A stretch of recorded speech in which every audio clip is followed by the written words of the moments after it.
So let's call to order this January 25th meeting of the Montpelier Planning Commission. I can find the agenda.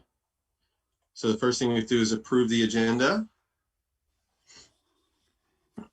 So Kirby, do you want to request that number 7 be tabled? When we get there, one thing we could do is we could fill in Ariane about what the discussion was last time. Okay. So I don't see a reason to take it off the agenda. But I don't see us doing much with it tonight. Okay. I can ask a couple questions too.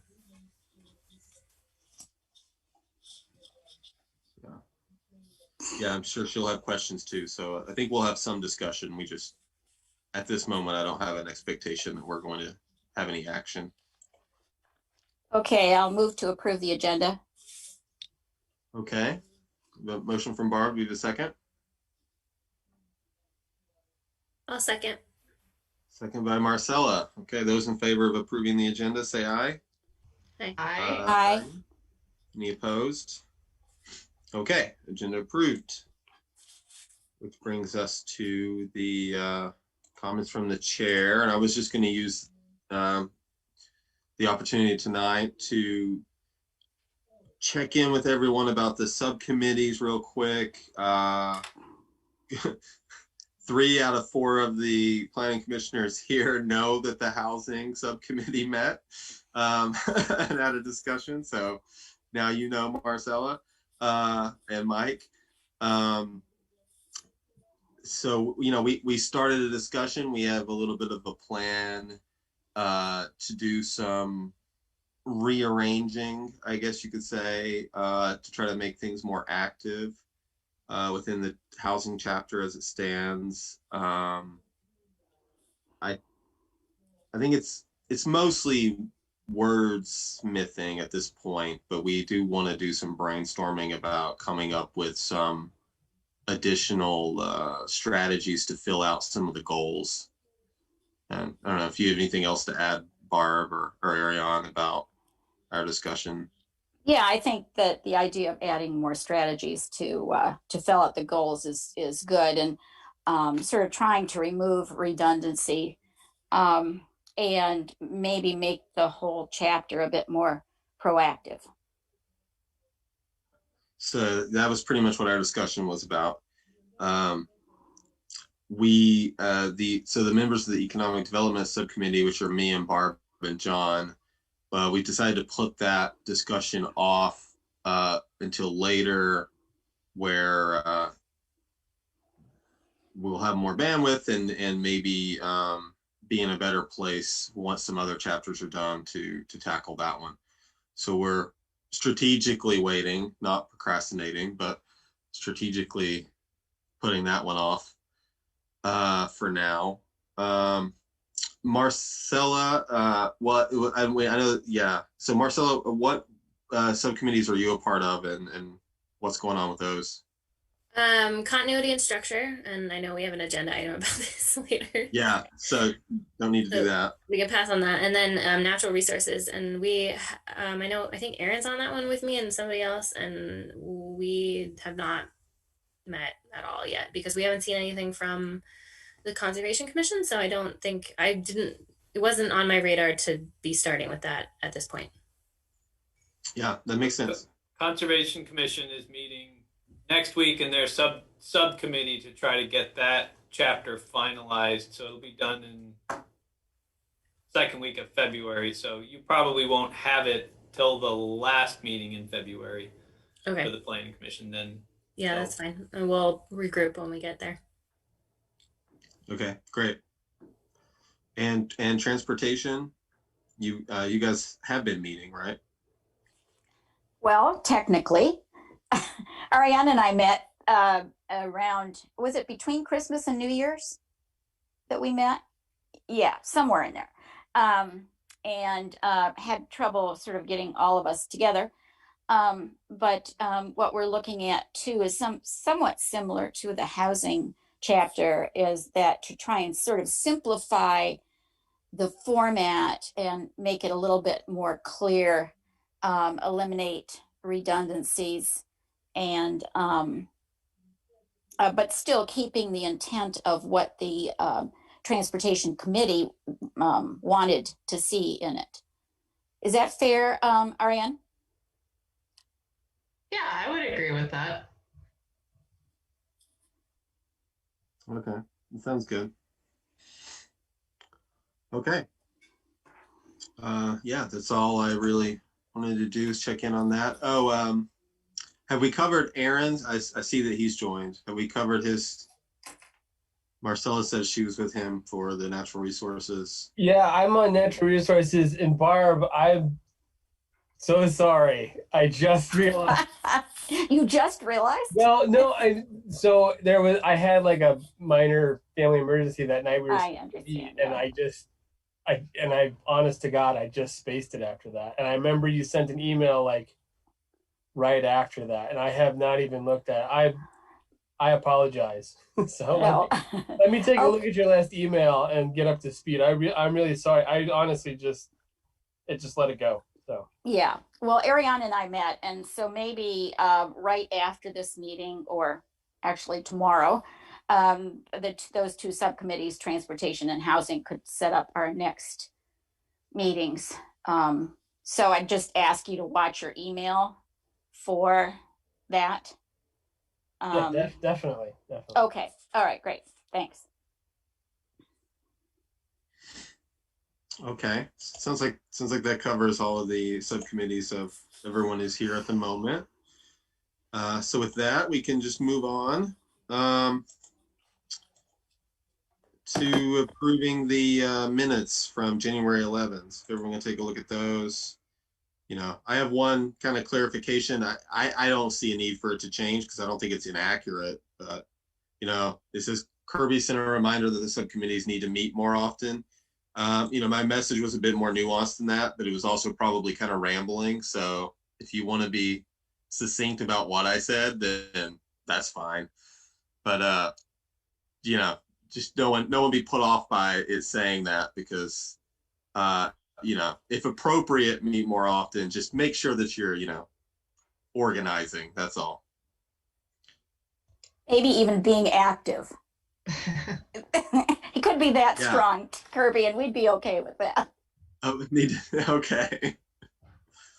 I noticed that the minutes had me as present, and I was not present at the last meeting. So. Oh, well, we should fix that.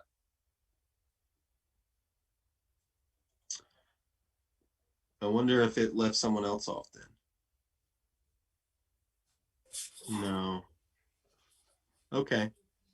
So, I was only attending by phone, but I don't know if that needs to be included in the minutes or not. That's a good like open meetings law type question. I think it counts as you being there. Yeah, okay. But I don't know if it needed to be noted or not. Typically, does that happen, Mike? Not that I know of. Okay. I mean, everybody's virtual, so. Right. I was just gonna say it's just different shades of remote. So.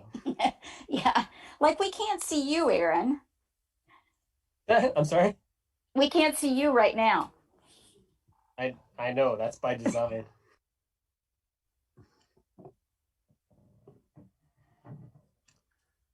Okay. Any other changes to the minutes?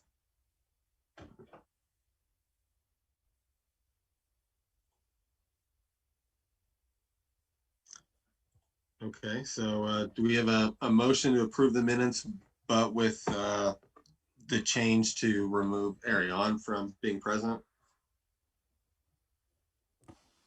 So moved.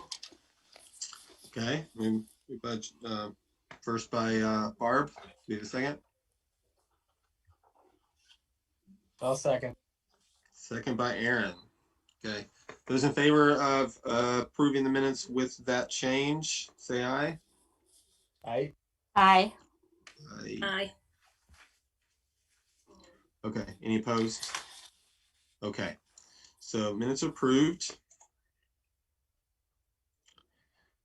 And next on our agenda is an update from the Continuity and Structure Subcommittee, and I take it that Marcella is the representative because Yes. her teammates are conveniently disposed. Yeah, and I guess I knew that Stephanie wasn't coming, but I didn't know that John was going to be here. So, full disclosure. So we've met a couple of times to talk about things that some of it we've already kind of shared with you guys, but we had planned to meet to go over Mike, something that you had sent us, and we didn't do that yet, but we still want to do that. Nobody sent an email, and I'll do that tonight after this meeting. So we have some more work that we want to do, but in the meantime, we did create. We sent everybody the template that we wanted, the Excel template that we thought it would be good to have everybody's chapter into as an addition to the written chapter. And then we created a little flow chart to sort of help get our minds around what we were doing. And I sent it to Stephanie and John, but didn't get any feedback from them. So I haven't sent it out to everybody, but I'm wondering maybe if I should just show you it now, and that maybe would help you understand how we're thinking about it. Is that possible? Mike, can I share my screen? Yeah, I don't think I need to give you permission. You can just go to the share screen. Okay. Sorry, it's gonna be I'm only on one screen tonight, so it's a little it's gonna be a little meta here. Okay, so this was the template for a reminder. Basically, it takes the pieces of the chapter and puts it into a form that we can like copy and paste and put together and sort and group and, make sure that we don't have competing or identify what the competing goals and aspirations or objectives are so that we can remedy them. And it will just be sort of a nice way for us to look at it. So the first tab's got aspiration, and this has the historic resources chapter put into it quickly as an example. The next is the goals would be listed here, and then strategies here with that sort of effectiveness and effort that we had done. One thing that we talked about as a group was how helpful it was when, Mike, you went through and gave the Planning Commission an idea of like how much effort it would take, how, what's kind of realistic, and just kind of getting our heads around that.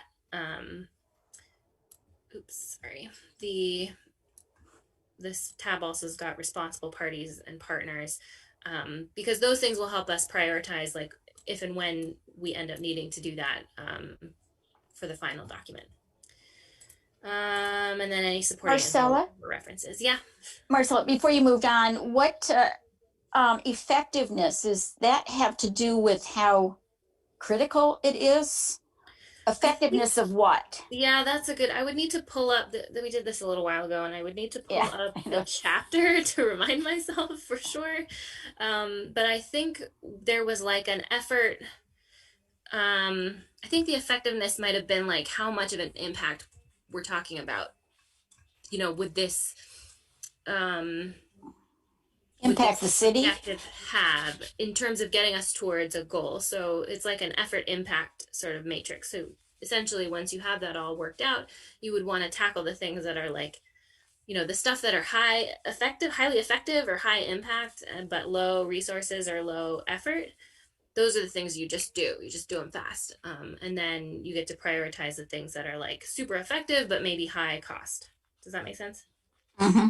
Yeah. And I think part of that might have been our conversation with Mike after the fact. I know that the commission, the historic resources group, gave us sort of the responsible party and like their priority for it and what the effort was going to be, relatively speaking. And then there's some things you can kind of just tell, if they're going to be super effective or not. So that's this part. And then the flow chart is a bit rudimentary, but I hope it will help you think through it. So it starts up here where you have all of the, hopefully you can see my cursor. You have all of the different committees that are giving us chapters. Those chapters will come into the Planning Commission. The Planning Commission as a group will look at the chapter. And then we'll decide, is there a subcommittee for this chapter? Because there aren't for all of us. If there's no subcommittee, then we'll review the chapter together, kind of like what we did for historic preservation. We'll put the chapter into the Excel form together, or somebody will take it on. And then throughout, we'll need to pay attention to the community outreach to notice the public about what chapter we're going to be discussing at a given meeting. So potentially beyond just noticing on an agenda that we're going to be talking about a particular chapter, we may want to do like a front porch. I mean, I think we were mostly talking about front porch forum posts, but we may consider other types of outreach too. If on the other hand, there is a subcommittee, then after we look at the chapter, give it a good, some initial thoughts, then it'll go to the subcommittee. And this is what some of you all are doing already. I'm not yet, but I know you guys are, transportation and housing. So the subcommittee will meet, discuss, make recommendations, put the chapter into the Excel form, and then initiate a little bit of community outreach to notice the public about when we're going to discuss it as a commission. And again, we were thinking front porch forum posts, but there could be other avenues too. Quick question at that point, Marcella. Yep. If what the subcommittee is going to do is end up putting it into the Excel form using the template before the full planning commission has seen what the subcommittee does, I'm a little uncomfortable about that. I don't know, Ariane or Kirby, Aaron, what was your impression about what would happen to whatever we do as a subcommittee before it goes into the Excel form? Well, Anybody? I didn't have a ton of thought about it because I think when we were sort of engaged in the process, we had assumed that we were going to have the grant and we were going to have someone that would sort of facilitate part of this process. And so I'm a little unclear. I mean, I'm pretty agnostic in terms of how we proceed, with absent the grant and being in place now. So. Do we need to have approval or at least review by the full planning commission before our changes are put into the template? I wouldn't be opposed to that. I mean, it would probably save us a little bit of work. I mean, the way that Marcel is laying this out, though, I just interpreted it to mean that it goes in the Excel spreadsheet, which is what the Planning Commission can look at when deciding what it wants to do. Yeah, I think our initial thought was that the Excel spreadsheet would be critical towards the end when we're starting to do some serious continuity work. It could be useful for some folks to see it that way in the meeting as well when we talk about it. But I understand that there could be changes after the entire group looks at the chapter, and therefore you wouldn't want to create additional work for the person that's putting it into the Excel spreadsheet. But that changes, that potentially those changes we could do together as we go. Well, yeah, okay. I wouldn't have any objection necessarily of going ahead and putting it into the template, but I just want to make sure that we're not going to be doing something that then the planning commission wouldn't agree with as a whole. Sure. I mean, it's not clear on this spreadsheet, or sorry, this flow chart, but my thought was that the chapter itself isn't going to go anywhere. We'll have both of them to look at as a group. I think some folks felt strongly that having everything kind of laid out in an Excel sheet was just a nicer way to look at for their brains, which is fine. And some folks might prefer the chapter model, which is also fine. So I was thinking that they both exist. We would have access to both of them, with the edits on both of them. And then when we got down to the nitty gritty, then we'd probably switch over to the Excel spreadsheet to do the easy moving, the easy comparing. But in the end, it's going to kind of look a little bit, it's going to look different anyways. Does that help? Anybody? Yeah, that's Weird about fine that? with me. Okay. Okay, so we'll keep doing this cycle until we've got what we need. And of course, there will be a different task sort of for the land use chapter, which we're going to write together. So that will sort of be different than this. But then once we have all the chapters, they're all here, then the continuity subcommittee is going to take the Excel files, do some comparing, identify and combine duplicates, identify and resolve conflicts. And then I assume we're going to come back to the planning commission to review resolutions, make approvals, make changes. And again, for that process, we would want to have some good community outreach too, at least on Front Porch Forum. And then, you know, once we get to this point, we'll decide what it looks like to put it into, you know, if it's not going to be the fancy website we were imagining, it'll be something like that. John Adams has some ideas about that.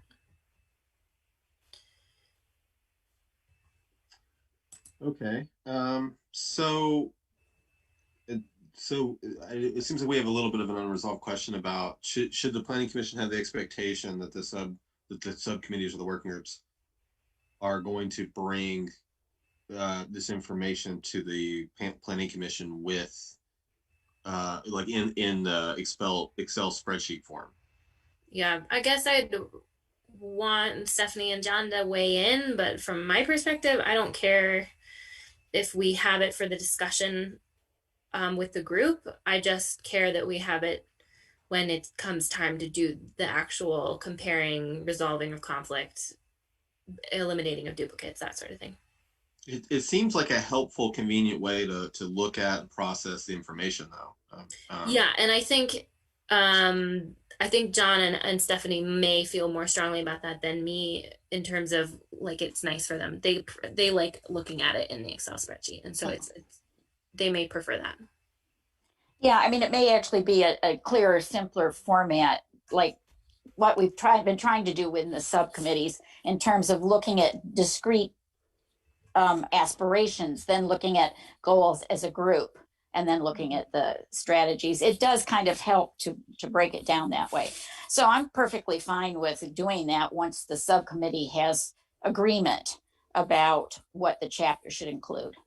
Yeah, I think that makes sense. And it's not, I mean, it shouldn't be a massive lift to stick it into the Excel. You're just kind of copying things over. So it'll take you a little bit of time, but hopefully not a huge lift. Yeah, okay. Okay, I think that sounds good.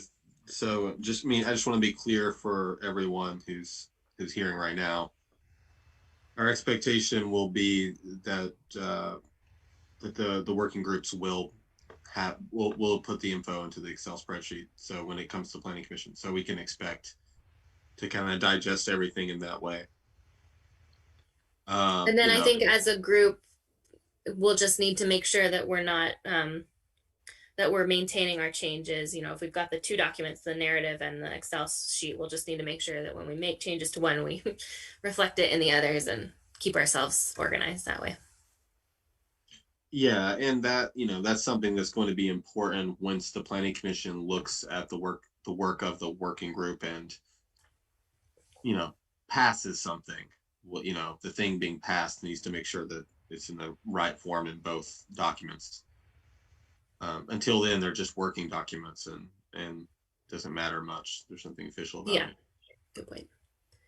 One other question I had: does anyone have thoughts about other outreach? Like one thing so besides Front Porch Forum and the committee, our continuity committee, Stephanie and I thought it would be a good idea for us to put together some template language, which we can still do when we're ready, but like a template Front Porch Forum post. But does anyone have other ideas about any other way we should be doing outreach? And this would be outreach to say like, hey, Montpelier, we are talking about housing on this date. Come join us. Here's where you can access the documents. Yeah, I mean, I feel like it should. People see the bridge. Yeah, the bridge would be useful, although the it's not quite as frequent. I think it needs to go out in the Times Argus, and then it needs to be on the, as a schedule sort of on the city website, so that people who occasionally go to the city website, that they could at least see, oh, in 2 weeks they're going to be talking about this particular chapter. So if we could get an actual schedule together, it might help people. I think the more places we reach out is the better, because we had so many people during the zoning ordinance say, well, you never told me that you were doing this. So, I don't know how many more places we can reach out, but I think certainly Times Argus and the city website. Yeah, that makes sense. And one thing I was thinking about too is like we could do an initial outreach to just say like we're starting to talk about this stuff.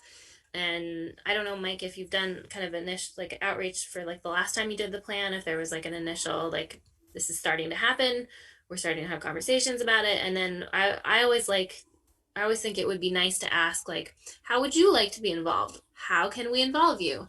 And make it like an open-ended question and see if we get anything useful from that. But at least like we're asking, how do you want to be involved? How can we reach out to you? That sort of thing. That could be like a 1-question survey. Yeah, I think it would be good. I mean, at this point, we're trying to crunch our way through, and I would say we kind of wait and see where we end up when we get to get into June, when hopefully we've got some chapters, we've got things ready, and we'll be able to evaluate where we are with COVID, because I think that'll make a big difference in how we can get outreach and in what our options are. Because if COVID is still, new strains coming out and we don't have a grip on it, then I think we're going to have a completely different strategy of doing an online public input, which is going to be tricky, but we're just going to have to really make do with the best we can. But I think if we can get the other one, if we can get through COVID and we've got some flexibility, then we can do a mixture of online and in person, and try to meet people where they are. People generally aren't going to come out for plan update stuff, but if we can meet them where they are, go to the farmers markets and try to catch people where they're going anyways, and we might have better time, doing things at the senior center and matching things up with other events that are ongoing is usually a good strategy. And if we can get one big charrette that we can actually attract everybody to go through and say, we've gotten all of our input, now we really want to wrap it up with a big presentation, then we can kind of go with that. That would be kind of my thoughtful approach. Public input's never been my strongest suit. I always emphasize that in my RFPs to get good consultants who do it, because I'm not that good at it, but I think that's the direction I would probably go. That's helpful, I think. And I think, yeah, if we, to Barb's point of having like a schedule, which would provide some people with more notice, if we can muddle through the work we're doing, that, and get that done, then later, then we'd be like, okay, we've got stuff we've agreed on here, and then we can roll it out in sort of an organized way. That makes sense to me. Yeah. Thanks.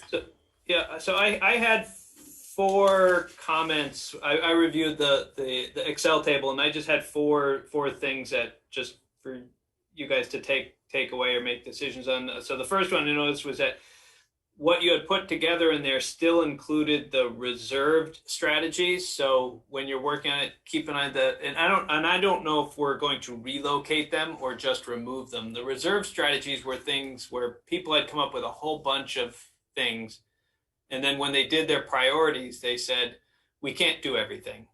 So we're going to take a chunk of these and we're just going to put them in the reserved column because we're not really going to do them in this 8-year window. So those ended up making it onto the Excel table. So I think those would either have to be removed or relocated. It does make sense to have them on there, because there certainly are some that we're coming across in, say, the transportation plan that are not necessarily quite tuned into being a transportation issue, but we don't want the committee to think that we ignored them. So is there some place that we could put those? We could probably Well, I just make think- another tab or something. Yeah.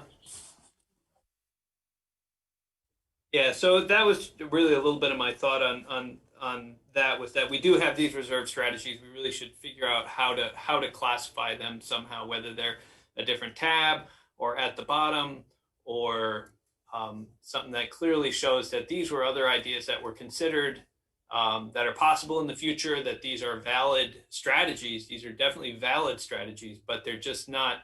If we're going to make a strategic plan, then we have to be strategic.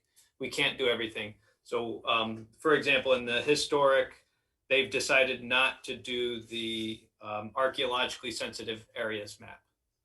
It would be very helpful. It'd be a very good idea to do, but with all the other things on their list, that's not in their 8-year plan. So that was the first comment. The second one was, and this deals a little bit with the redundancy that Barb has mentioned, and you guys have mentioned a little bit. And I think we can shift to the table. And one of the things we had talked about was how to capture the fact that they're shown in different goals. I don't know if this is even going to show up. We'll see.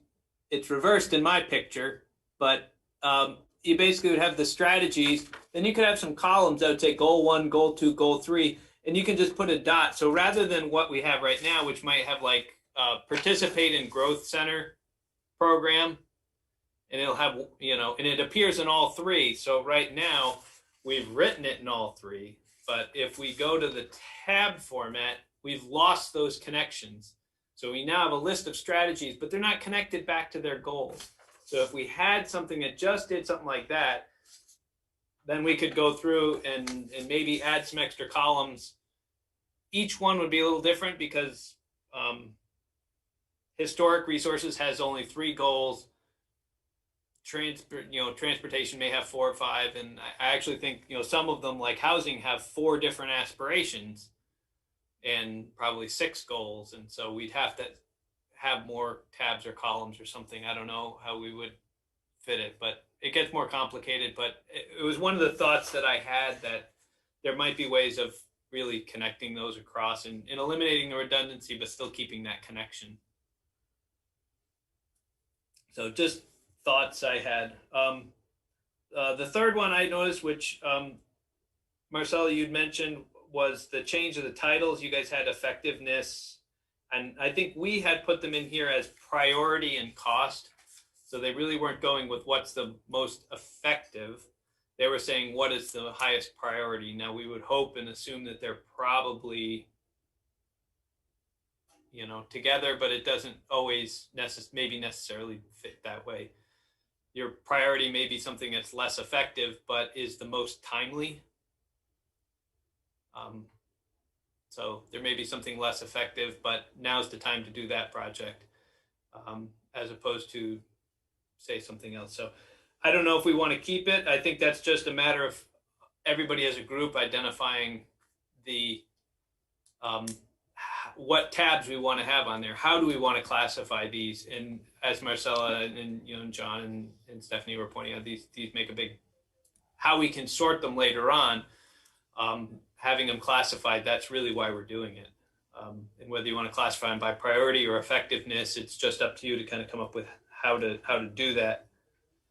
And then the fourth one would be just a question for the committee, the subcommittee, on whether we're going to end up with one Excel table or one Excel table for each chapter, I guess. And that's just and I think one Excel table for each chapter would probably be how we go, because of, as I'd sent the subcommittee, the chapter. I don't know if I sent it to everybody, but I sent it, certainly the historic chapter.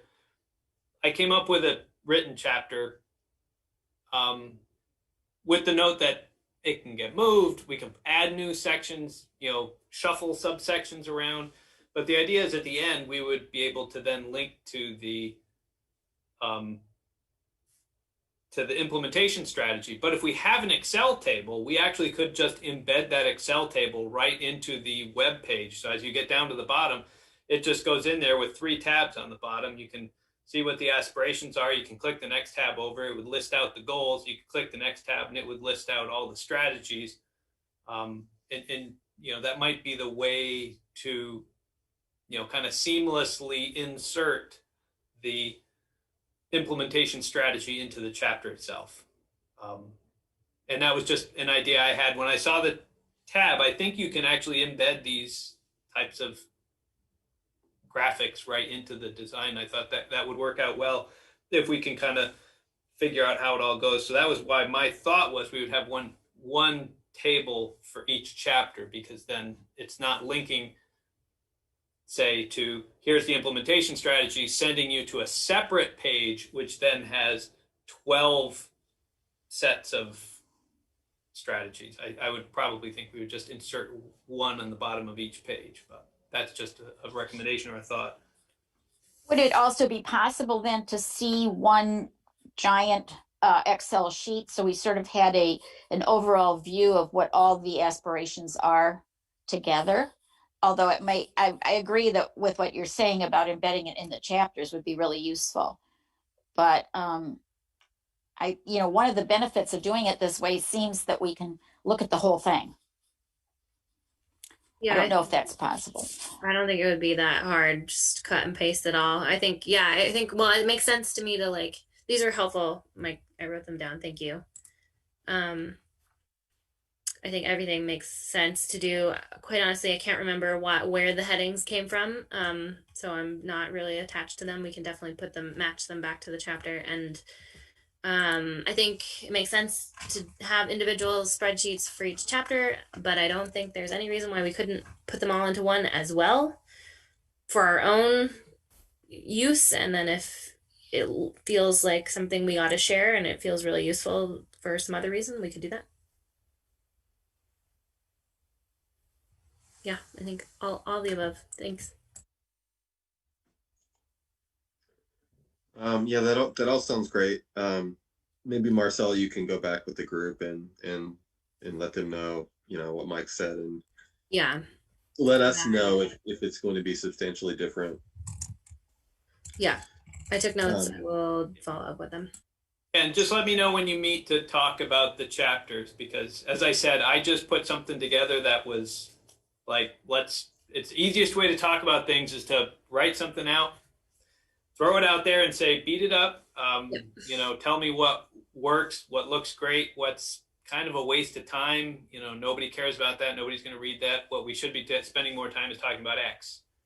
Then great. Because I think once we've got a framework for the first one, then I can go back and say, okay, now let's write a housing chapter. Now let's write a transportation chapter. Now let's write and I can start grinding out more chapters that we can once again all sit down and chew on. But we kind of have to have that, you know, every chapter should talk about this topic, and then this topic, and then this topic, and then this topic, and sum it up with this topic. What gets said will be different, but the framework, I think basically the continuity of the entire plan, you kind of want each chapter to have the same type of flow. At least that would be my opinion. Yeah, absolutely. So my understanding though is that as far as the other working groups go, if we're ready, we can start plugging in information into the spreadsheet, and we'll be doing it just as a chapter. We're not going to try to you know, keep track of all, like, because there's been some discussion here about having all the changes in one document or something. The working group shouldn't worry about that, right? We should just put it in for our topic, our chapter, and then bring that to the planning commission for discussion, right? Yeah. Also include those what Mike called reserve strategies, the ones that we did not include. We should have those for this whole planning commission to look at too. And I mean, Mike said, you know, Mike pointed out that he wanted to track that as well, so we don't lose sight of the fact that some of those were tagged as reserves. So yeah, if we could tag those somehow, we should try that. Because if we don't, in a way, we're kind of ignoring the advice of the, you know, the committees and commissions that sent things to us. You know, we want to keep honoring, you know, their work. Would it be helpful if I try to incorporate some of this stuff into the template, like quick here, like tomorrow or Wednesday, and sent it back around? Yeah, I think that would be good. I think Okay. it's better to have it as close to a final product before everybody starts jumping in. Yeah. Okay. And if you need to, I'll be available if you need to bounce anything off of me. I'll be working from home tomorrow, so. Thanks. I'll try to do Well, thanks so much. sometime midday tomorrow and knock it out. Okay, thank you, Marcella. You guys did some really great work, and we really appreciate it. This was a really important part of it. That's why we created a working group just for this. So you guys are kind of the brains of the whole project now, so no pressure. I probably shouldn't say this, but it took me a while, I think, to get my head around like what we were doing, and that's part of the reason why we did the flow chart, because we were like, I'm just confused. So I hope that was helpful for more than just myself. Yeah, I think it made a lot of sense, and I think that the chart that you showed us about the way you guys kind of structured the workflow and everything, that was kind of the image that was in my head. But it's great to really have that as a graphic. So now we have that. So make sure you send that to everyone so that we're all on the same page about it. Yeah, so that's really great. Thanks again, the Brains Committee. Okay.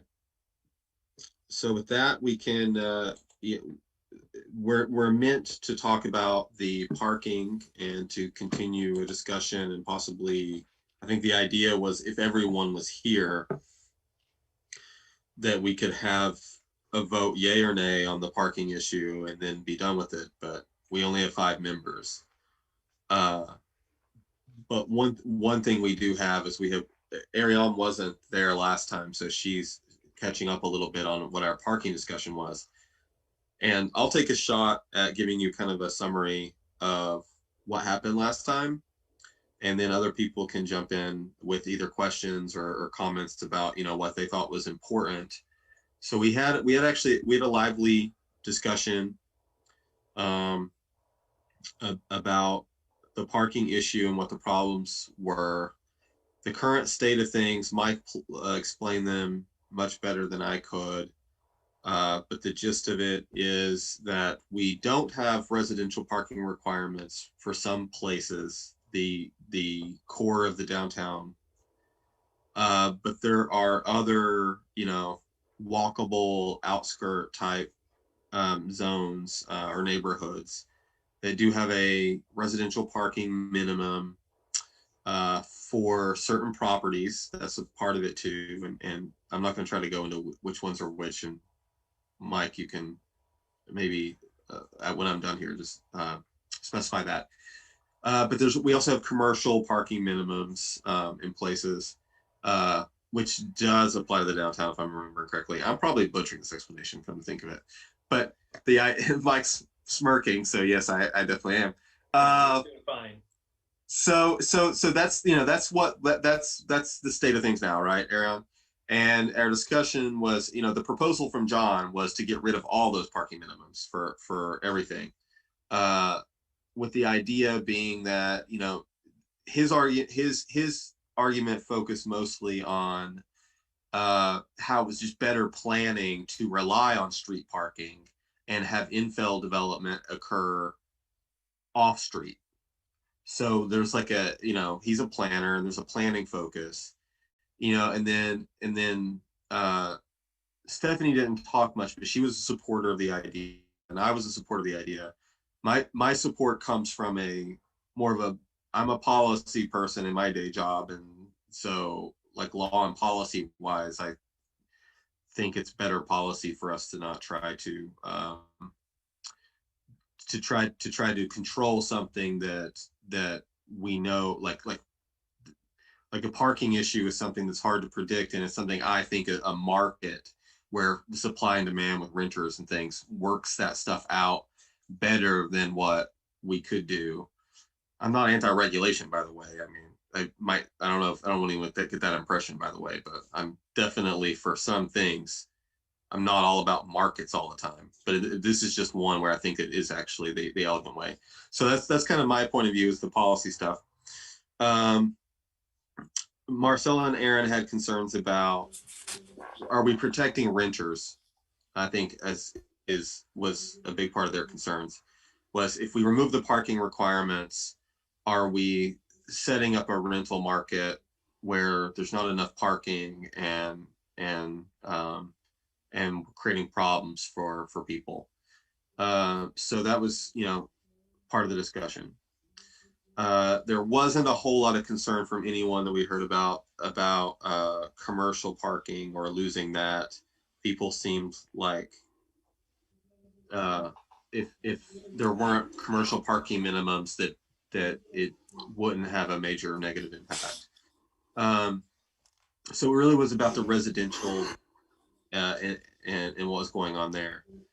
And so with that, I'll turn it over to everyone else. I think Mike, before I go to planning commissioners, I just want Mike to, is there anything that I left out of the current state of parking regulation in Montpelier? Is there anything you'd like to add, Mike? I think you covered most of it.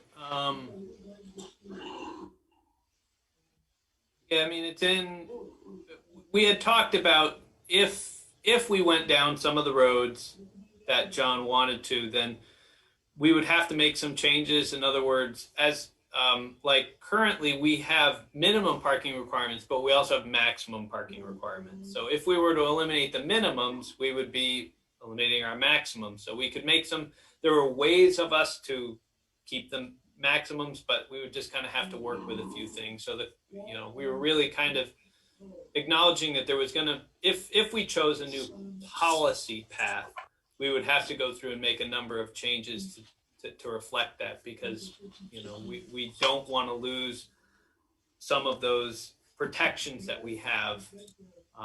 And I think that was, it really came down to the basic economics and conditions on the ground. It's, in certain neighborhoods, it's not going to make a difference. In certain neighborhoods, it could make a big difference. And the question is how you see public parking on the street. Do you see it just as, a public good, or do you see it as, as something that we really need to try to make sure that we manage? The reason why you require off-street parking is so that way it doesn't create an on-street parking problem.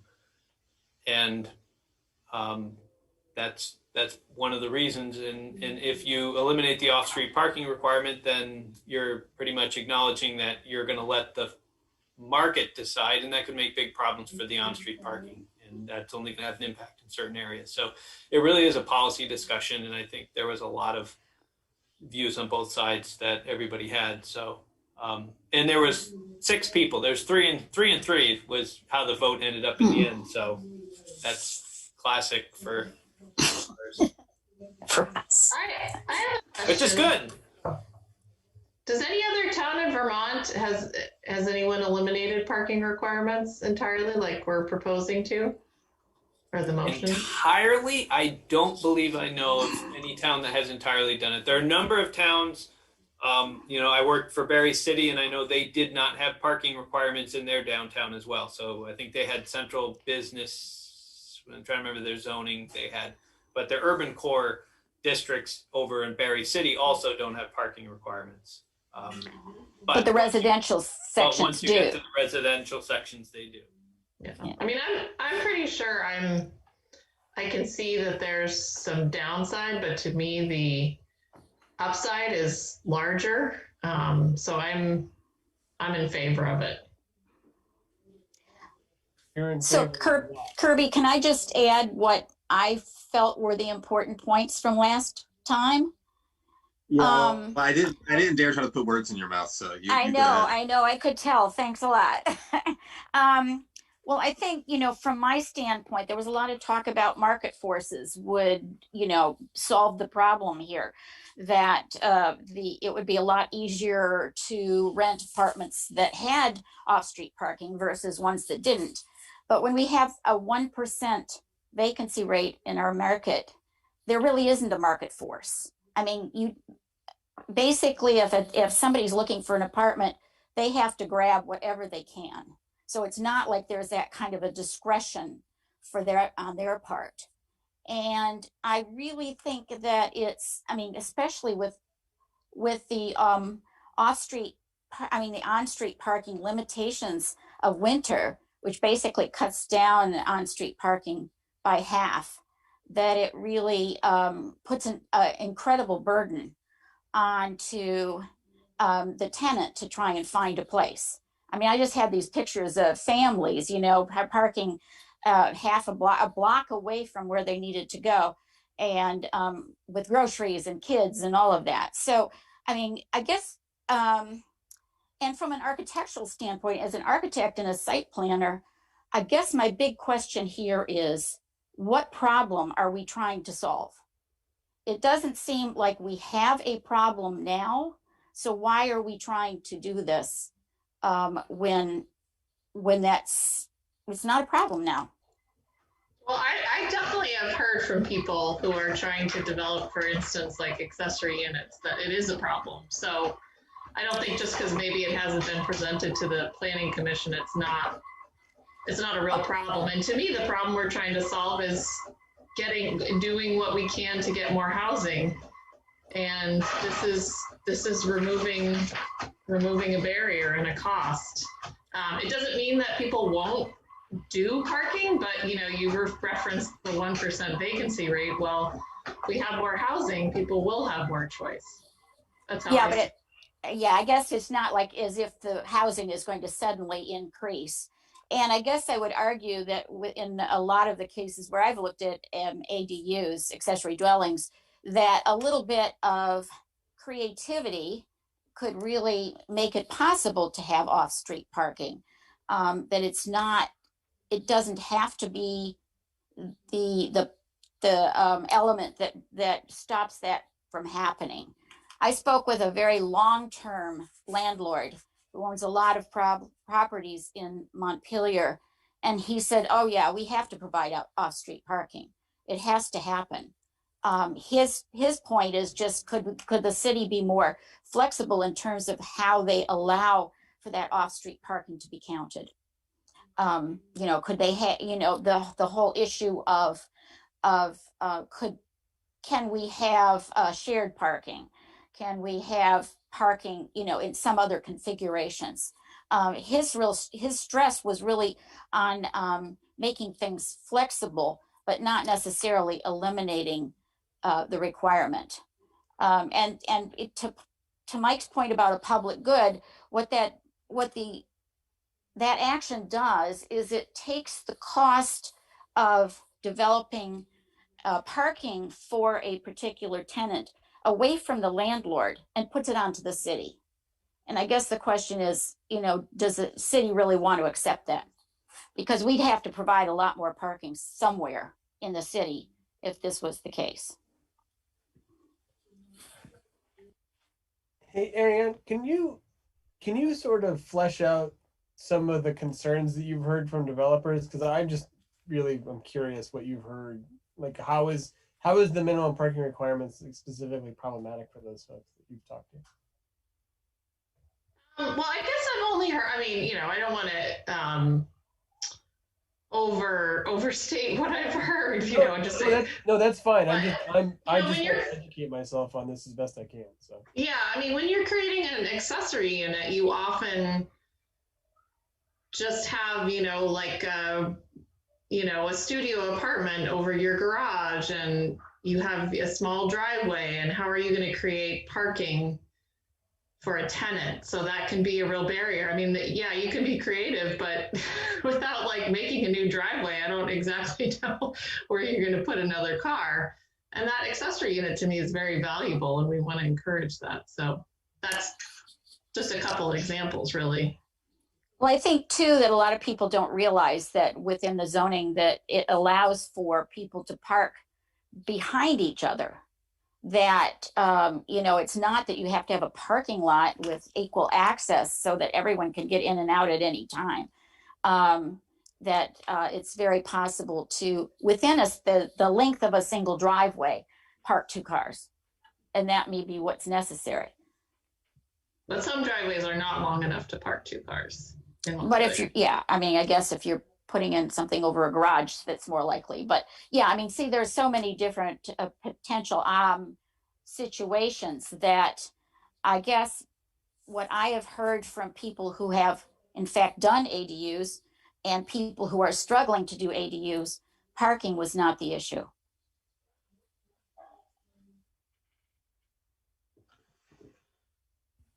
So I've got a I mean, quick- I would like to add in there though that I mean that I just want to share the way that I see us solving this housing problem. I think I used like the the expression of death by 1,000 cuts last time, or maybe that was, I think that was our housing group, but I'd like to reiterate it for the planning commission.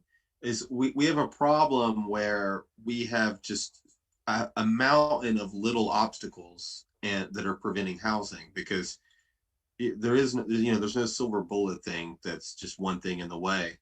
And so like that, I mean that's how I view and approach the housing issue, is trying to take away as many small obstacles as possible in order to to I'm I don't know, I'm falling back on all these like expressions and stuff, but like there's like a bottleneck of like we can clear that bottleneck by taking all the little things out of the way, and then allowing the development, because we know the demand is there and we know there's money in this town. So why isn't the development happening? It's a lot of little things. And so for a few ADUs, it's the parking. For a few other ADUs, it's this other thing that hopefully we get to and solve also. But it's all these little things. We're going to be talking about something later. We're going to talk about density after this, and that's another just a little thing where it's probably not stopping a whole lot of things by itself, but it contributes to being another little obstacle. Go ahead, Barb. Yeah, I mean, after our last housing meeting, subcommittee meeting, I spoke with a developer who's done development in Montpelier for 40 years. And I also, as I said, spoke to this landlord who also has been here for a very long time. And I said, oh, so, we have all of these things. What are the major barriers? They said there was one major barrier that was prime barrier. And that was the fact that you cannot construct new units for what you can just work if they had to put residential units on the upper floors. And it just becomes a fact of life that even though it seems like our rents are high, they're not high enough to be able to meet the kind of new construction costs that we're talking about. So that was the number one. And then the second one that the realtor brought up particularly, what the landlord, was the cost of taxes, which we all know is an issue. And again, that adds to the cost of the units. One aside he gave me on construction costs is he estimates that construction costs in the last 3 years have increased 30% because of the cost of materials. So we are, unfortunately, we're kind of stuck in this position where we can't afford to do it because we can't raise the rents to Burlington levels. And even in Burlington, the developments don't all work out. But we cannot afford to do that work without raising the rents. So we need to find some other way to do them. And some other way means something simple, like the kind of thing that we have in the zoning ordinance to be able to duplex a single family home. That's a duplex by right. Correct, Mike? So yeah, so if you have the requirements for a single family home, you can duplex it. And that doesn't mean that you then have to do all kinds of other work. And perhaps you don't even have to work outside the home itself, that in fact you can do it within the constraints of the existing building. So those are the kinds of things that he thought, that the landlord thought would be, you know, most effective in terms of trying to increase housing in Montpelier, because we do have a lot of existing homes that are very large that people can't afford to remain in any longer. So our options here are to assist those homeowners in order to duplex the houses. They could rent them, they could sell off the other side by condominium. So that's the thing that we could do most directly and be most helpful.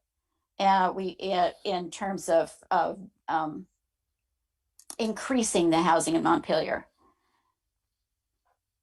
Okay, I guess that's it. Thanks. Yeah, that's all very helpful. I mean, I would say though that like what I was saying before and what Ariane was saying is I think compatible with what you're saying though. When it comes to building new, they're saying that yeah, they can't, you know, the cost effectiveness isn't there. We're talking about removing barriers and making it more financially feasible to do it. I don't know that the barriers are there. That's the point. You know, I'm not sure that the barriers that you're seeing are actually there. Well, having flexible parking requirements means that they don't maybe don't have to put as much money into a parking lot if they're building something new. It means that they don't have to put if there's not density requirements, maybe they can go beyond what the density requirements would be and have more units, and so it would make more money off of the same building, et cetera, et cetera. I asked that question. I said, so would it make more sense if we could have more units? He said that just increases the cost. You know, it's not as if you can suddenly take a building that has 3 units and make it 6 on the same footprint, because if you've ever been in the units and above the transit center, they are very tight. They are not big units. So for the most part, it's not like we're building enormous units now. The only way that we're building new units is through subsidized housing. And in order to be able to increase our housing, we could do it within existing footprints, I guess is what I'm saying. So that as long and within the existing rules as we wrote them. Well, I think the transit center is not a good example though of like density being in the way, because it's in a zone that has a high density. So, but if the transit center could be at a different part of the city with lower density thresholds, and then that would be something that got in the way. But it was already unbuildable in the zone where it was. It was unbuildable without subsidies. Yes, that's what that's. Oh, without subsidies. I got you. Yeah. Right. I mean, without Downstreet, and there's only so much that Downstreet can do in our city in subsidized construction.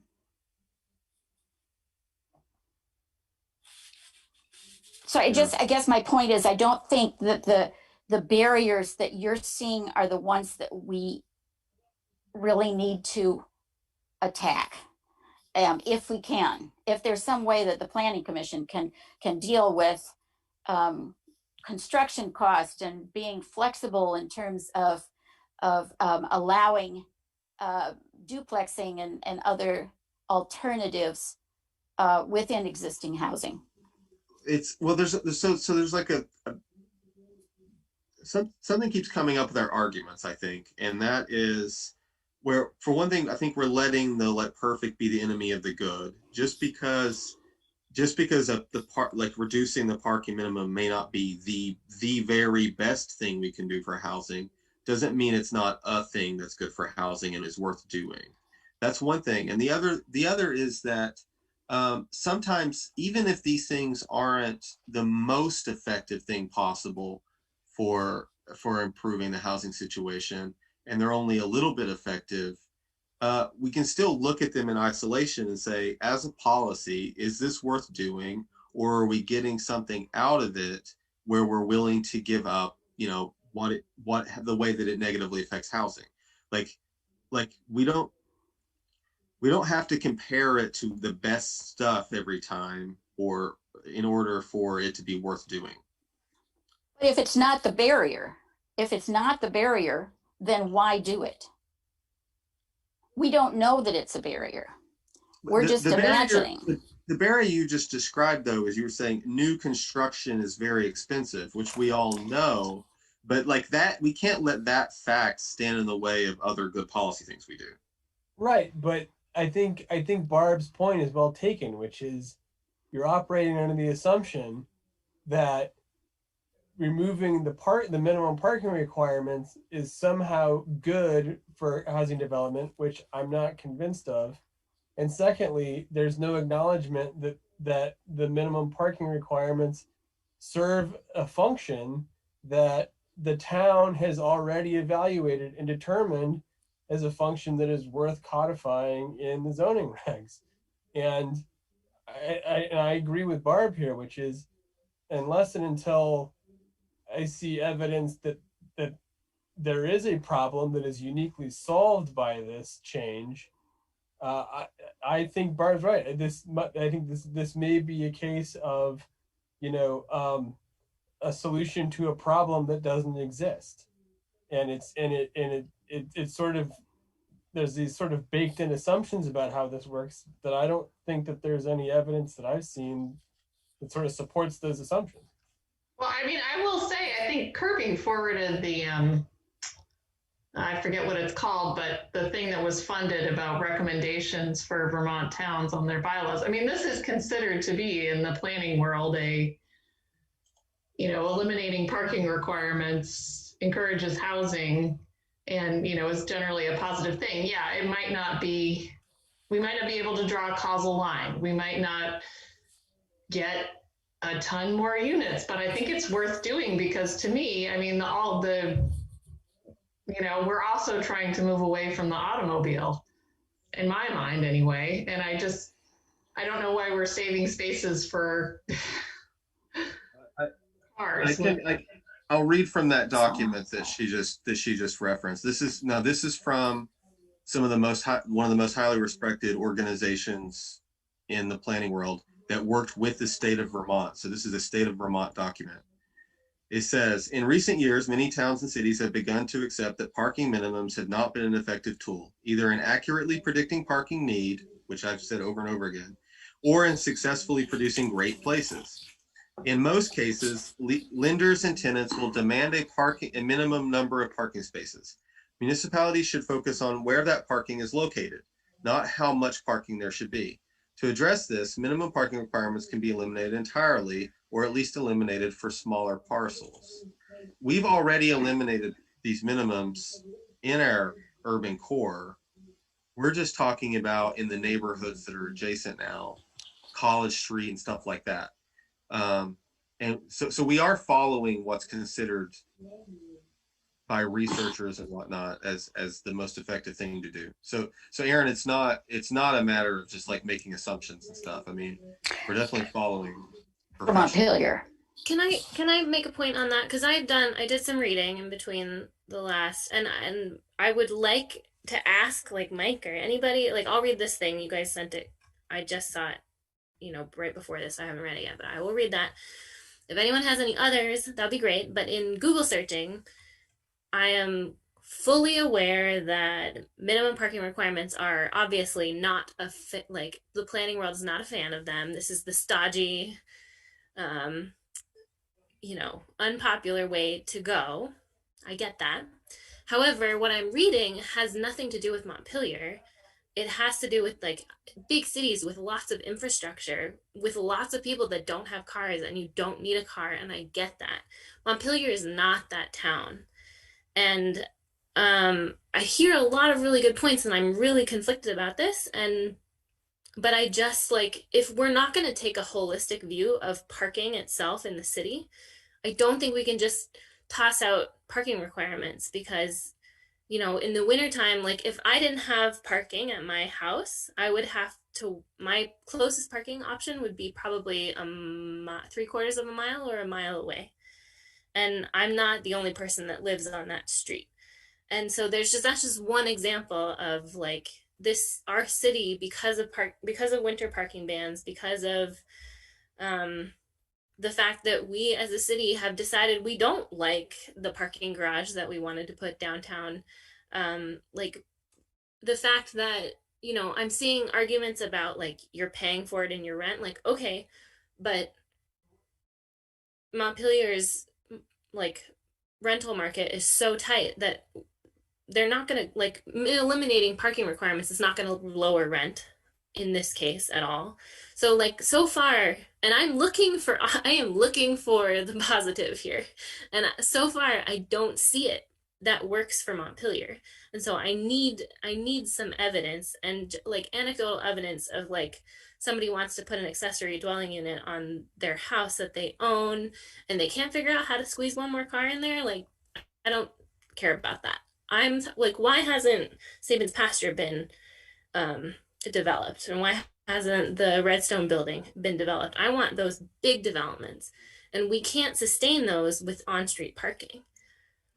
So I'm confused. I don't have all the information. I'm not hearing legitimate arguments yet that I feel like will actually pan out in Montpelier.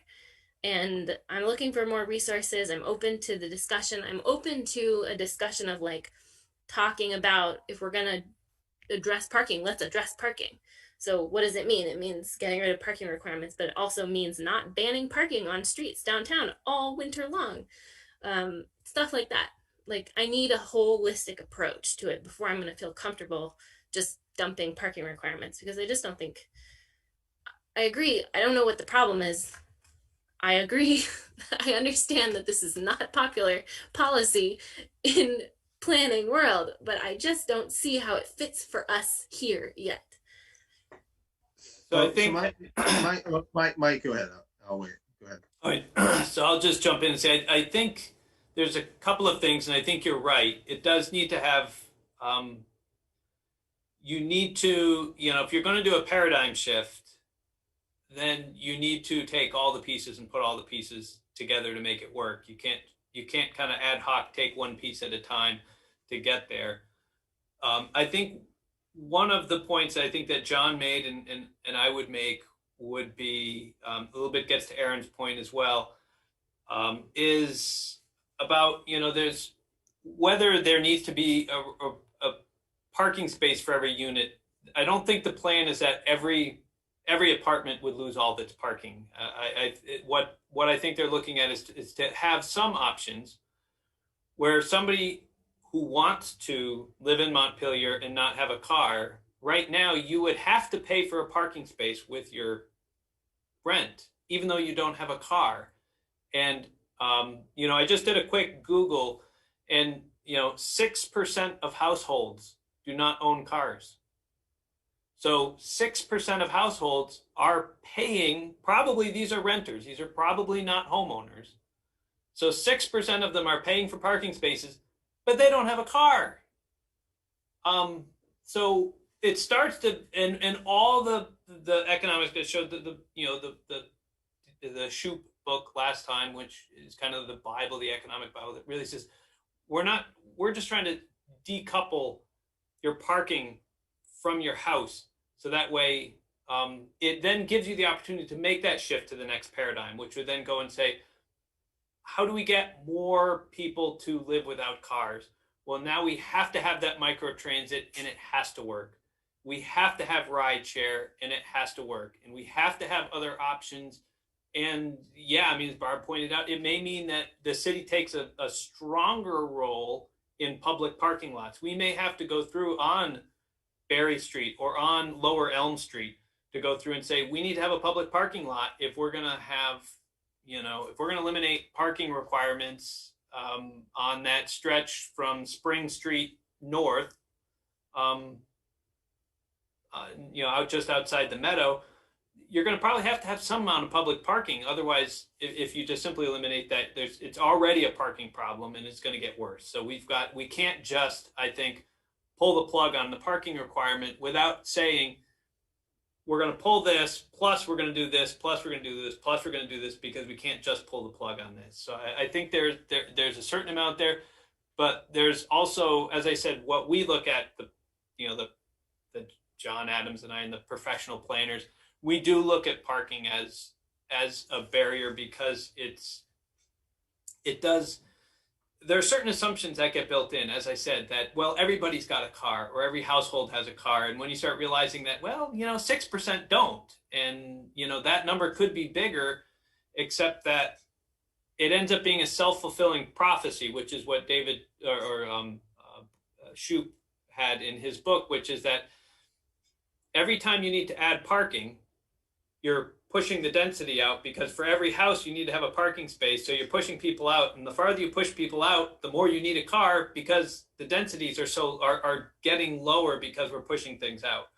And there are the mathematical models that he looks at in his books to go through and say, if you want to make that shift to a higher density urban walkable, then it may mean we've got to sacrifice cars and sacrifice parking spaces to make that vision a reality. Now, the question is, one, we all have to make a decision. That's our vision for the future. And then two, we'd all have to be willing to accept the next step, which is, okay, that means we've got to make sure we can't have microtransit for 1 year and then bail on it. And we can't have rideshare for 1 year and bail on it.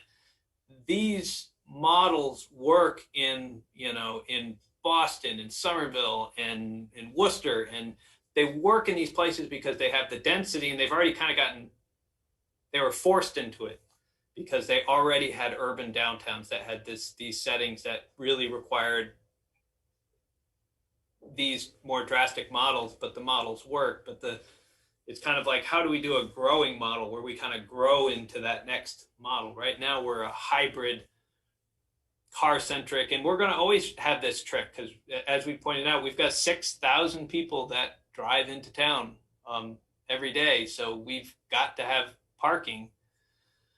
And that's where the parking garage comes in. Is the parking garage the solution that we look at? But we've got to kind of have that, what's the shift? So I'm kind of with John. I like getting rid of the parking requirement. I think but I don't think, and I wouldn't expect, and I would hope everybody wouldn't, all abandon their parking and push it all onto the streets. I still think what's going to happen is there's going to be a certain market that's going to say 80% of our renters want to have a parking space, and they're willing to pay the extra $200 a month for that parking space. But for those 15%, 10% that don't care or are willing to, hey, if you gave me a parking space out in the outskirts of town, I'll take a ride share out there to grab my car because I only need it once a week when I go grocery shopping or when I go to Burlington. Otherwise, I can bike and walk everywhere I need to go. That's just a new paradigm. So I'll leave it at that. I've kind of rambled on for a bit. I think you're touching on the holistic question that Marcelo was asking. That's kind of what I wanted to say was, we do have the parking garage was delayed, but as far as I know, it's still coming into downtown. So we are going to have, but I don't know the specifics about how much the public can access that, but we are going to have an influx of parking in the downtown. No, Bart, did it get? Not very much, no. If you look back on the numbers, I mean, predominantly it's for the hotel, Right. And for people who are leasing spaces from Generally speaking, There's a lot more than the public. There's quite a bit of parking that would add. It's at night. Okay, so, that's one factor. That's one factor. But to flesh out the holistic aspect of it, if we do this, not all landlords will immediately build infill development on the pre-existing parking. If they did that, oh my goodness, that would be a huge influx of housing, and we should do it for that reason anyway. Like, we'll build another parking garage if it solves our housing problem. It's not going to solve the housing problem. There's not going to be this huge influx. The parking is going to stay mostly the same. It's just going to add a little bit more flexibility, and we might lose some parking in the overall market. If it's significant at all, it would mean that this was hugely successful in building housing. It's like a win-win as far as I'm concerned. If we create a little bit of a housing problem, that's something that can be solved, or a little bit of a parking problem, that's easier to solve than this huge housing problem. The holistic answer, though, is it's not going to majorly impact the parking. We're about to get an influx of parking in the downtown, and when it comes to the few landlords who maybe cut out their parking and do something else with what's currently parking there, it just means as a renter that you, when you're looking at two different places and one provides parking, that's a big factor for you, and you assign a value of what it means to you. But the point is you get a choice, and that touches on what Mike was saying before, where now you have no choice but to pay for parking. And if that's not your lifestyle, or if you share a car, and importantly, moving into the future and being post-car, some people are, I mean, people, you can do it in Vermont. I don't have a car personally. Does your wife have a car? You don't have a car in your family? Huh? It's you don't hers. have a, it's not. okay, it's, so you have one car in your family. Yeah, that I don't use. There's lots of units on the rental market downtown that don't have parking, and I've been looking a lot about on the rental market, and the only ones that come up are the ones that are downtown and they don't have parking. So there's plenty of option. There's a lot of option now. Well, so this is my thing, like Kirby, I appreciate what you're saying. So you can negotiate it though. I mean, it becomes, yeah, and I understand that, and I do. The most compelling argument to me so far is that decoupling thing that Mike explained, and I get that. But this is what I'm reading. What I keep reading is this sort of like, it's a little flippant, I think, to be like, don't worry, we're not going to lose all our parking overnight. It's like, I don't think we're going to lose all our parking overnight. That's not what I'm saying. I'm saying that you're creating, like, I'm worried about inequity and who you're inviting into this new housing. I understand that not everybody has a car, and some low-income people don't have cars, and we would want to make sure that we're welcoming those people too. But like, I'm having trouble finding resources specifically about housing, because that's what we care about, specifically about rental housing, or sorry, residential housing, like residential parking, not just like shop parking. I don't care if Shaw's has parking, but residential parking. And I'm having trouble finding arguments that aren't flippant about like, don't worry, it's not going to change overnight. Like, that's not where I'm at, and I need more than that as a response to my concerns. And we do already think that we have a problem. I mean, in the retail downtown, the retail, our shop owners say there is a problem. The developer I talked to said there is a problem. If people can't find parking near where they're going to shop, they will not shop.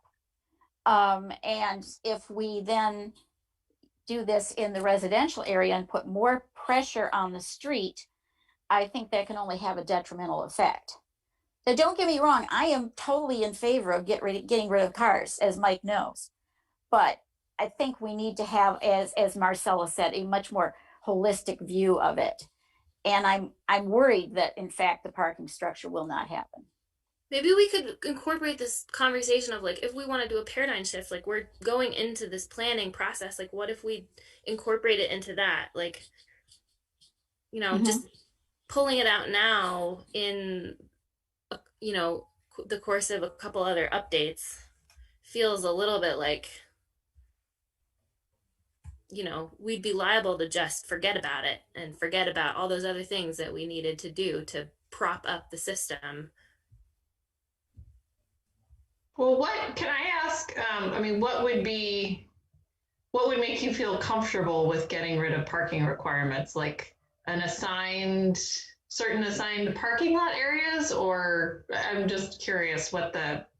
No, I think it's like a system, like it's like a network. Okay, like I'm just remember, like from my personal experience living in Burlington, in the old North End, where you did not have parking.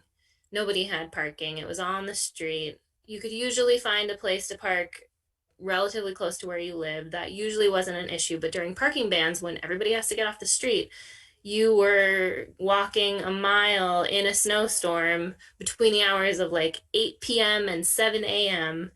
to a public parking garage as your only option to handle your car in those instances. And in Montpelier, we block parking on certain roads all winter long. And that's not something that somebody can do every night all winter long.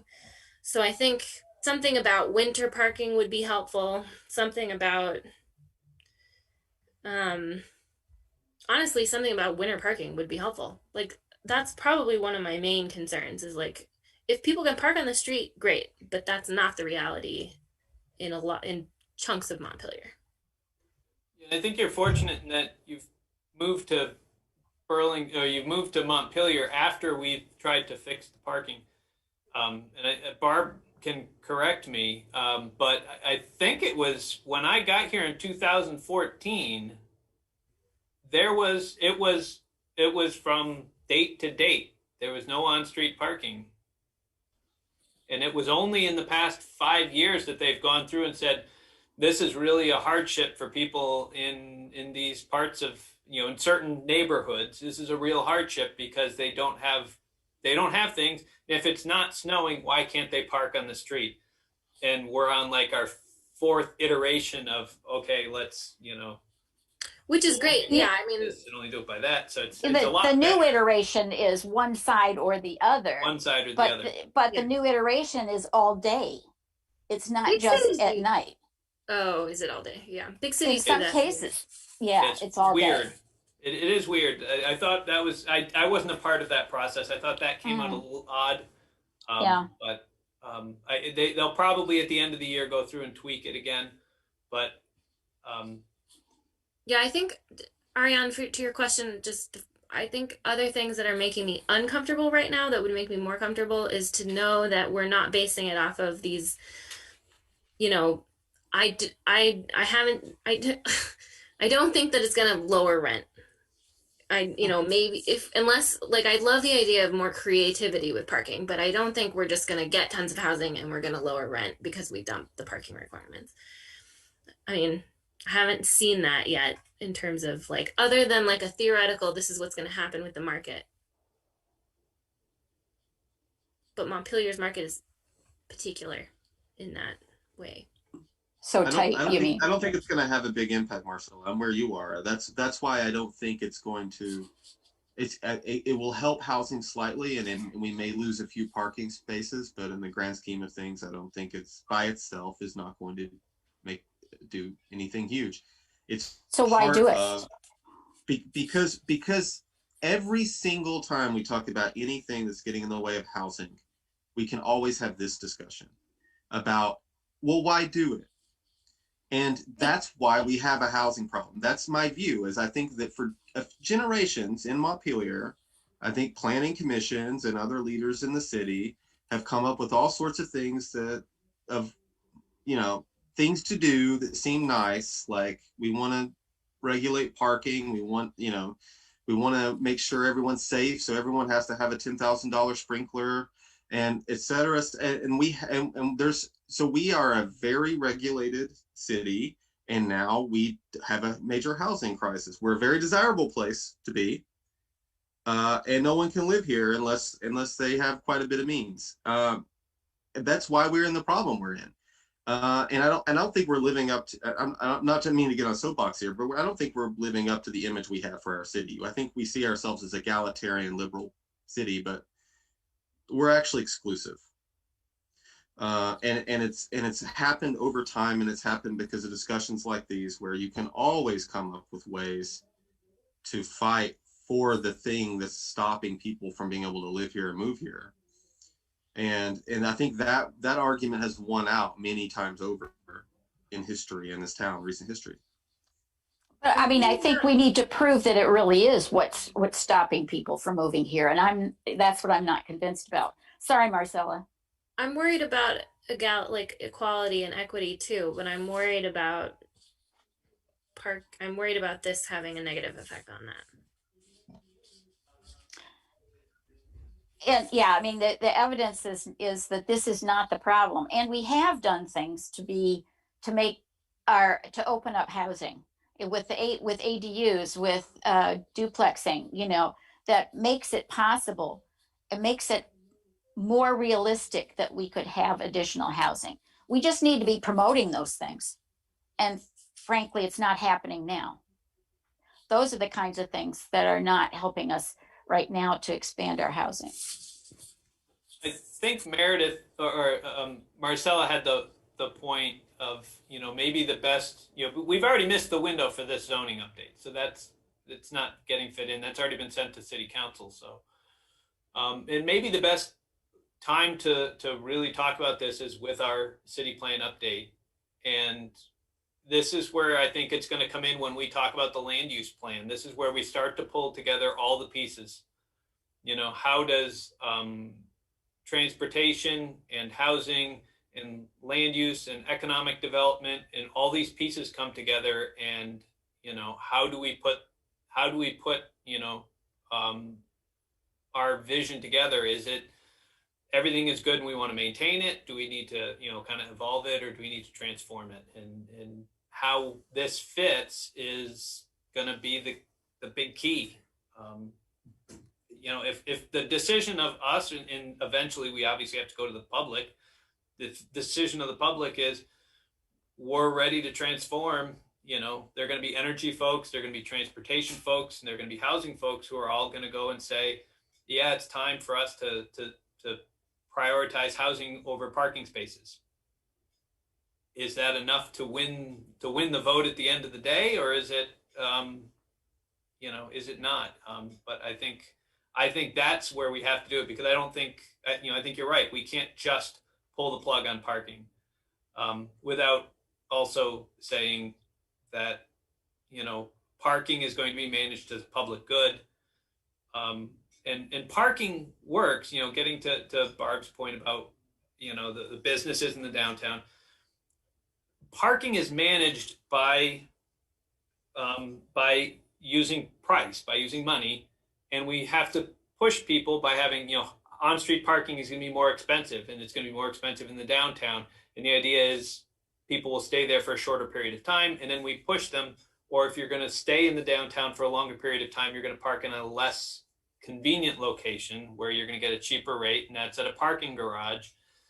But eventually you need to find a place where there is almost a zero cost or near zero cost, because low-income people need to have a place to park their car. And so that may be a remote lot with, a shuttle or some way of getting there. And then things economics kind of works in the middle. If you want to have that car, if you have a family, you're going to probably have to have a car, and you're going to probably have to have that car located close to your residence, and you're going to pay a little bit more for your apartment. And it's going to take time for those to get sorted out in the market. You make this change, it doesn't immediately fit its way into the market. It takes some time where people start to break these up and say, I've got 10 apartments and 8 parking spaces. So, if you want an apartment and you don't want a parking space, well, then you're going to pay $1,100 a month. And if you want the parking space, it's $1,300. And you can make that decision of how much is that car worth it to you? Is it worth $200 a month, or will I park it out in, the baseball field somewhere and take a shuttle out to get it? But it'll take time for that to develop. But I think that's really where we've got to kind of address it is in the land use plan, tackling it in the city plan. And that's probably the best step to take. So we should move. Thank you, Mike. We should move on. Aaron, I think, had politely used the raise hand function before, and that's why he was ignored, because he was polite. Did you have something, Aaron, or is the moment? Well, actually, thank you for saying that was polite. It was actually, I thought it was a hand clapping gesture. I was applauding. No, I just very quickly, I just wanted to say, Mike, I think that you framed the issue very well, and I will just sort of, my take on it is, I think it is better. This is sort of we're putting the cart before the horse, and I'm afraid that if we ought not approach this as let's make changes to zoning because we think we can anticipate how that will feed into broader sort of policy initiatives that we haven't undertaken yet. I think Mike's right. We need to sit down and think, how do we tackle housing? How do we tackle the car issue in town, and then find ways to make, coordinated changes to affect those things. And we just are not anywhere close to being in that position yet. And once we are, we'll have a much better idea and be able to evaluate how, say, getting rid of parking minimums will actually feed into those broader policies that we've decided on. So I think Mike's approach is as usual is pretty much spot on, which is, there's certain benefits to doing it perhaps, but I don't think we're close to being able to evaluate it, holistically as we should. So thanks. Okay, thanks, Aaron.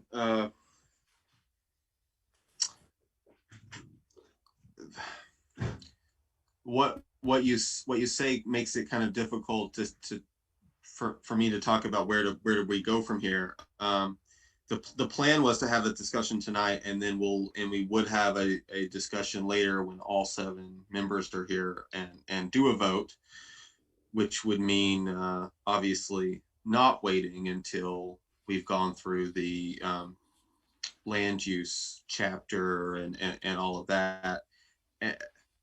I mean, one thing I can say about just waiting until we look at things more. I mean, the Planning Commission has existed continuously for decades. Like, there's never a point at which we've learned enough information to know how to fix planning. It's a continuous process, and I think if we want to change zoning along the way, I think we should. I think we should constantly be reevaluating. That's just an outlook thing on from me, and it's just to let you guys know where I'm coming from, and how I would like for us to keep looking at things to change right away while we're also doing the city plan for long term. Go ahead, Barb. Well, I guess I'd like to make a motion to table this until we talk about the land use plan as part of the city plan, as Mike suggested. Is that what Mike suggested? Yeah. Isn't that what you suggested, Mike? Yeah, I mean, pretty much, but it's also what Marcella had kind of inferred Asked as well. for.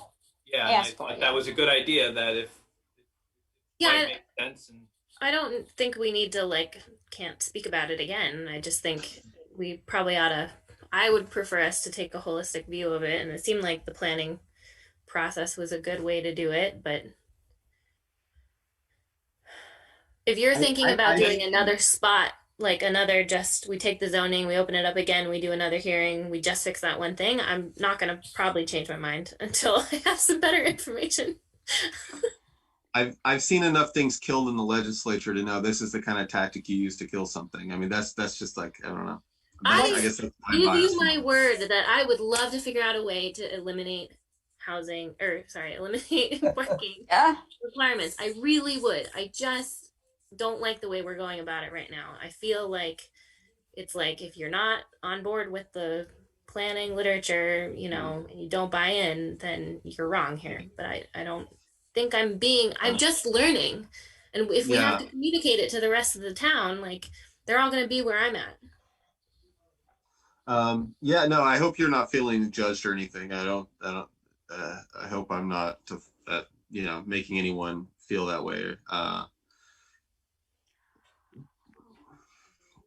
No hard feelings about any particular issue or anything. Yeah, no. I am very worried that if I actually think that this is a home run easy thing to do to fix to be one of the many things that need to be done to fix housing. And if we're stumbling on this, then it makes me less hopeful that we'll get other significant things that probably need to be done later on. Can I interrupt real quick? Can I get a point of Sure. Are we debating Barb's motion? Yeah, that is a question. Yeah. We don't have a second. We're talking about our motion because because we want to know, is this something the commission wants to vote to put off, or do we want to have it on the agenda sooner than that? Okay. Well, so we are arguing that. So I'll second Barb's motion first. Okay. Thanks. So we have a second on the motion. We've been talking about the motion. Does anyone else have anything to say about officially moving to discuss this until I guess to have this discussion simultaneous with the land use chapter discussion. Because it seems like it's part of the land use chapter. When do Sure, we? but everything is. I mean, again, I'm not a fan of Right. this So it's tactic, the holistic approach, as Marcella said. When are we going to get to Okay. the land use chapter? It's going to be when we probably this summer, as we've gotten the other chapters wrapped up, that's when we'll probably be ready. I think one thing to keep in mind is it might be, it may be a little bit moot to have some of this because of the fact that we've already moved the zoning to the city council. So it's not being attached to this. So it would be attached to the next time we open the zoning for amendment. So I think probably by the next time we open the zoning, we probably will have had some of these opportunities to have worked on the transportation plan, worked on the housing plan, and maybe even worked on the land use plan in the interim before we even get back to another zoning opportunity to make this amendment. And so it may end up just working out that way anyway. So, and I know John has said, he's lost it before and he'll keep bringing it back up, and he was comfortable kind of letting it go last week when we talked about it, or 2 weeks ago when we talked about it. Okay, so does anyone have anything else to say before we vote? I mean, do we have to lock ourselves into like A parent? I mean, no, you can vote no. You don't have to lock us in to do that. You're muted, Barb. We're voting to postpone this discussion until we can have a more holistic discussion from my standpoint. But what does that mean? I know we're always talking about these things, so we're always having a holistic discussion. So that's why that argument doesn't work on me. Well, holistic means that we're not just looking at parking, we're looking at housing, we're looking at transportation through the downtown area, we're looking at economic development, we're looking at all of them together, which is really what our job is in looking at and providing the land use plan. So it's certainly going to come up as an issue for the land use plan, but in light of a lot of other factors, which is kind of what I thought that Marcella's point was. So yeah, sorry, I mean, it is my point, I guess. If it's 4 against 3 and you guys want to push it through in a zoning update, fine. I would like to then be very specific about looking at this holistically. We'll have put the cart before the horse, but that's fine. But let's talk about it in the planning commission, like in the planning process for the land use plan and for the whole plan. But I don't want to just like forget that we did this thing and like be done and then not address it. So like if we do it before then, whatever, but like let's not lose sight of the fact that it needs to be taken in a holistic approach. And perhaps originally you talked about within the transportation section of the city plan that would be potentially where it would show up. Yeah, maybe. I guess I wasn't really thinking about which section it would show up in. I was just thinking like if we're gonna do if this is a paradigm shift and we want to focus the plan on that, then it would probably show up in a bunch of different places. It would probably show up in many chapters. Right, but at least it won't be forgotten. Right. Which sounded like you were afraid that if we didn't do something now, it might get forgotten. Yeah, I am. I am afraid. We talked about it for 2 meetings. It was like feels like a massive change, and then it's like, okay, are we done? So I can see now that we're not going to do that. That won't happen. So that's good. I guess I don't care so much if if we seem to have people that want, if 4 of us want to do it now, whatever, we can do it. But I don't want it to just be like, do it and move on. I want to think about, and I don't want to think about it from a housing perspective. I want to think about it from a parking perspective. Let's go ahead and vote on this motion because there is one other item I want to just briefly introduce. Basically, is what we have time for, which is fine. Let's go and vote on the motion. Just letting you know if the motion fails, my plan would be to just put it on the agenda when we have space in the near future. It's not going to probably be next time. But we'll see if the motion passes, then I won't put it on the agenda, and we'll make it part of the land use plan. So those in favor of Barb's motion, which was to officially put off this discussion of changing parking minimums until we're doing the land use plan discussion, which will probably be at the end of summer, if not later, say aye. Aye. Okay, we have Aaron and Barb. Okay, so that does not have a majority, so the motion does not pass, and which means we're just leaving it even-ended or open-ended rather, and I will just use my discretion to put on the agenda later on when we have the when we can have a discussion. Like I said, it might end up being the same thing as what your motion just was. But then again, we might have a light agenda one night, or we might have an opportunity where we know all 7 people will be there and get it done then too. I don't know. Okay. So we're going to move on the agenda. Wait, real quick, I got a point of order. Sure. This vote, do we have to have the majority of, there has to be some sort of a quorum in order for the motion to fail? My question is, if Barb and I vote aye and only and one person votes nay and there's 2 abstentions, does the motion carry? No, you need 4 votes for a vote like that. And you didn't finish for the. I think what he's getting at is you voted how many people had ayes. You didn't ask for nays. Okay. Okay. For the record, Mike, let me correct that.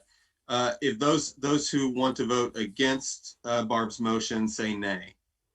Nay. Nay. There we have it. It's 2-3. Okay. The reason why I dropped it was I was thinking it needed 4 for a quorum to pass. On a motion like that?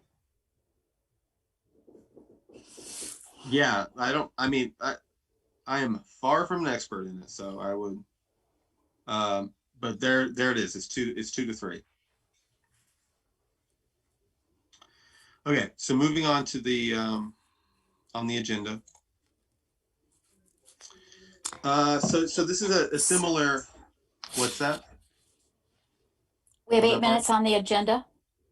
Yeah, we have 8 minutes. I'm going to try to just cover this in 3. Just introduce the topic, and if people want to comment, they can, or we can just wait.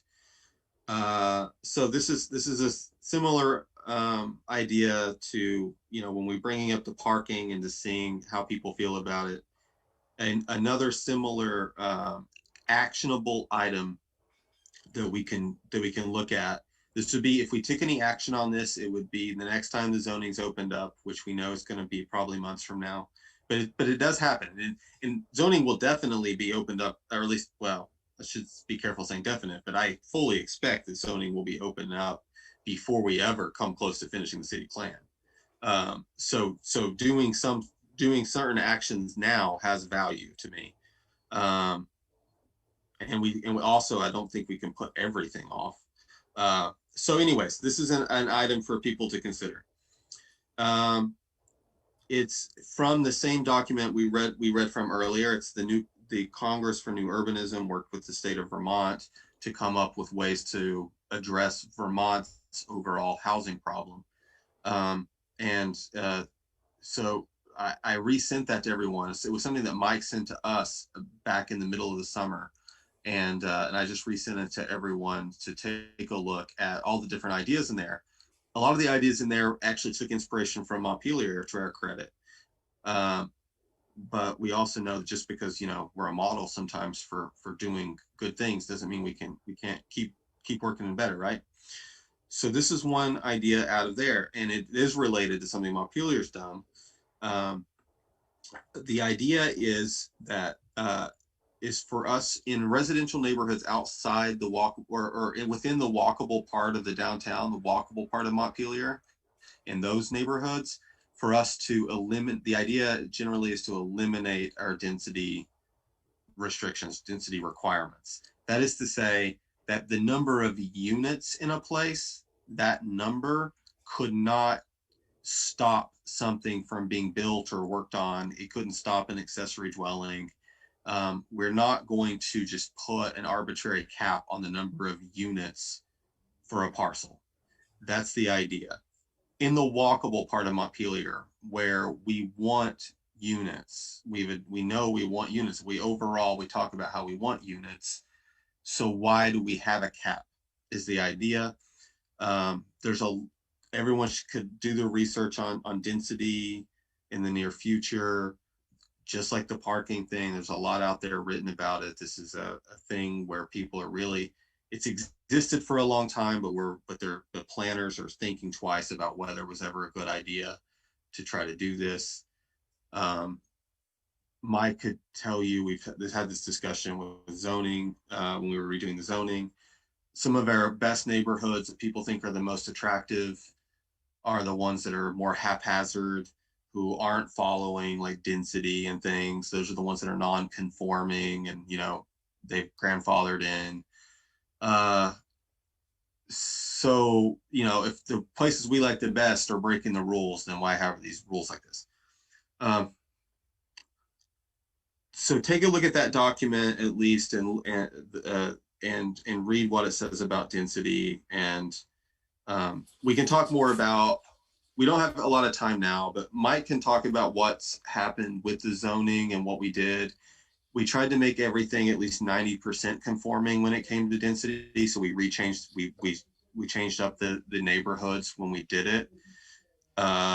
So we're in a pretty good place as far as density because of that effort that was made when we redid the zoning. Before we made that effort, we had a lot of nonconformities, especially in certain places, which just goes to show how density wasn't, very reflective of what our city even really was, let alone like what we want to do in the future with planning. So we can talk more about that later. I just want to bring it up. We don't have a lot of time to do any further discussion. If anyone has anything to say specifically, that's my intro. That's my first pitch. Does anyone have any reaction in the last couple minutes? Quick Just have a question. Go ahead, Aaron. What are you keying walkable to? That's something that we can try to figure out and decide. If we open up the zoning and we change it, we would choose which neighborhoods you would do away with density requirements in and which one we wouldn't. So that would be part of the discussion. Okay, thanks. Mike, do you still have that plan map that Brandy did that looked at what the potential was for expanding the number of units throughout the city based on the densities that were identified? The build out, I Yeah. don't know. It's probably somewhere. Usually the build outs are tricky. We've done them before. She did do one. Yeah, she did one, but she did one early. Mm. So I don't think we've done one post getting the zoning changes done. And our zoning, because we have those rules of by right, you can have a duplex that automatically adds, a unit for everybody. So we've got a lot of potential units out there, but the reality is the market, you own a single family home and you're just not interested. I might, I live on 14 acres in a 3-acre zoning district. I could have 4 more units on my property, but I'm not going to build any of them because I like having 14 acres. So that ends up playing a big part. I think the big piece to consider with this proposal here, this discussion is really tied very much to making sure that you've got your bulk and massing right for each of your neighborhoods. Because what it really wants to say is, if I've got a 2,000 square foot building, I can have as many units as I want in it. I can have 1 unit, I can have 4 units, as long as I've got, because it's based on the character of the neighborhood. And yes, one of the impacts is parking. So we can automatically acknowledge that, yeah, it could make a difference in parking, but if you've got parking regulated separately or taken care of separately, then the question starts to let, again, developers start to make decisions, because a lot of what ends up happening is developers look at within the bulk and massing, the zoning says I can have only 10 units. So because I've got enough bulk and massing, I'm going to make most of these 2-bedroom units, so that way I can get more rent for my 2-bedroom units. Or I can maximize my rent that I can get from those 10 units that I can get. As opposed to leaving it up to the developer, where the developer might go through and say, you know what the market demands are studios and 1-bedrooms. And I can put 15 of those studios in this one building. And therefore, because it's the exact same size building, but because they now have the flexibility to decide whether they're going to do a lot of single units, because that's what's popular right now. 30% of our population are people living alone, but there aren't a lot of singles and studios that are available, just because of the way the market has always built out. So this kind of came out of a model discussion in South Burlington, where they were talking about, does it make sense if we've got really good bulk and massing to regulate density at all? Because really the bulk and massing talked about the neighborhood character. So as long as your building looks like your neighbor's buildings, and if they want to have a single house with 5 bedrooms, great. If you want to have 5 single apartments, that's fine too. As long as it fits in that same box. So that's the theory behind it. Obviously, there are some external impacts, like parking, but that's the theory behind it that some people have been pushing, and it's worth considering. Okay, thanks a lot, Mike. So that's the appetizer. We can have discussions later and explore this a bit. So thanks everyone for listening to that. Thanks everyone for your participation tonight. And do we have a motion to adjourn? We do. Okay, motion Second. from Aaron. Second from Barb. Those in favor of adjournment, say aye. Aye. Aye. Aye. Okay, thanks everyone. Have a great night. Thank Thank you.